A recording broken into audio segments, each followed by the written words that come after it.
Good morning, YouTube.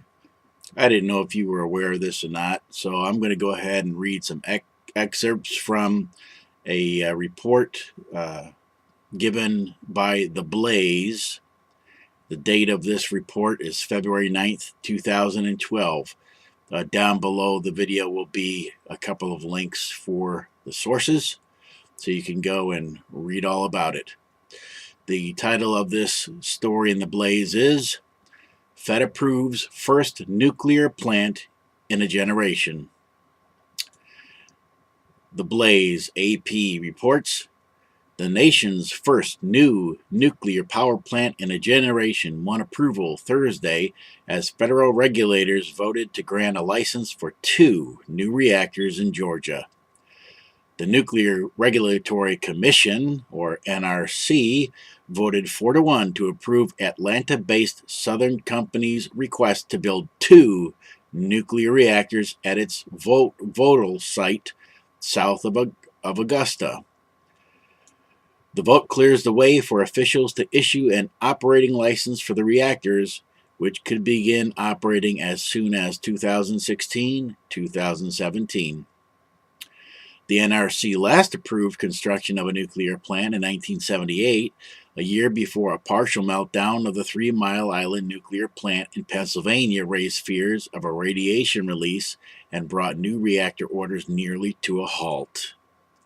The meltdown at the Fukushima Dai-ichi plant led to a series of recommendations by the NRC to improve safety at the 104 commercial nuclear reactors in the U.S. The changes are intended to make the plants better prepared for incidents they were not initially designed to handle, such as prolonged power blackouts or damage to multiple reactors at the same time. Southern Company Chairman and CEO Thomas A. Fanning called the NRC vote a monumental accomplishment for Southern Company, Georgia Power, our partners, and the nuclear industry. Allison Fisher, an energy expert for the consumer advocacy group Public Citizen, called the NRC's action less than a year after the Japan crisis a step in the wrong direction. It is inexplicable that we've chosen this moment in history to expand the use of a failed and dangerous technology, she said. The NRC approved a new reactor design for the Vogtle plant in December. Utilities companies in Florida and in the Carolinas also plan new reactors that use the same design by Westinghouse Electric Company. President Barack Obama has offered the Vogtle project $8.3 billion in federal loan guarantees as part of its pledge to expand nuclear power. Close on the project's heels is South Carolina Electric and Gas Company, which is seeking permission to build 2 reactors at an existing plant in Jenkinsville, South Carolina. Well, isn't that great news? Event report! Alabama nuke might not be able to shut down in event of fire. Posted February 9th, 2012. Browns Ferry nuclear power plant told the NRC this morning that a recent review had cast doubts on the ability of the facility's reactors to shut down in the event of a fire in a particular location.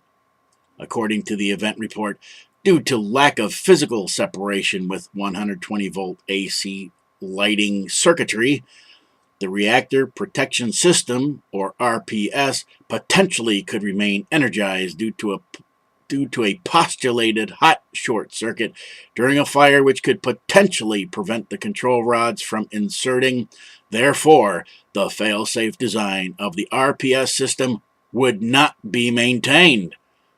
This is of particular concern at Browns Ferry, where a major fire occurred on March 22, 1975. A worker using a candle to search for air leaks accidentally set fire to a temporary cable seal. The fire spread to formed plastic and caused extensive damage to Unit Number 1 cabling system. The unit was shut down for a year while repairs were being made. The accident has been characterized as a near catastrophe and led to significantly tighter NRC fire protection rules. Despite the doubts, all 3 reactors at Browns Ferry continue to run at 100% output this morning. Let's just hope nothing catches fire. Oh, a small side. The 3 reactors at Browns Ferry are General Electric boiling water reactors of the type that failed at Fukushima. I'll bet that makes you feel better about this new 2 reactors in Georgia, huh? Event report. Minnesota nuke leaked condensate containing tritium following pump failure. February 7, 2012. Yesterday afternoon, a condensate return pump failed at the Prairie Island nuclear power plant in Minnesota, releasing 27 gallons of water. Prairie Island released an unusually detailed report of what the water contained.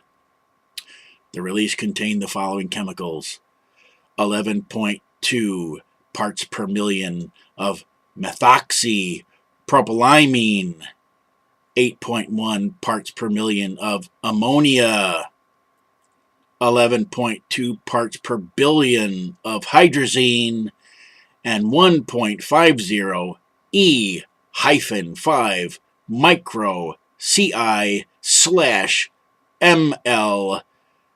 open paren 15,000 P CI/L close paren of tritium. Prairie Island has installed a catch basin to prevent more water from flowing onto the ground and has closed the steam inlet valve. Both of Prairie Island's reactors continued to operate at 100% output following the incident. See?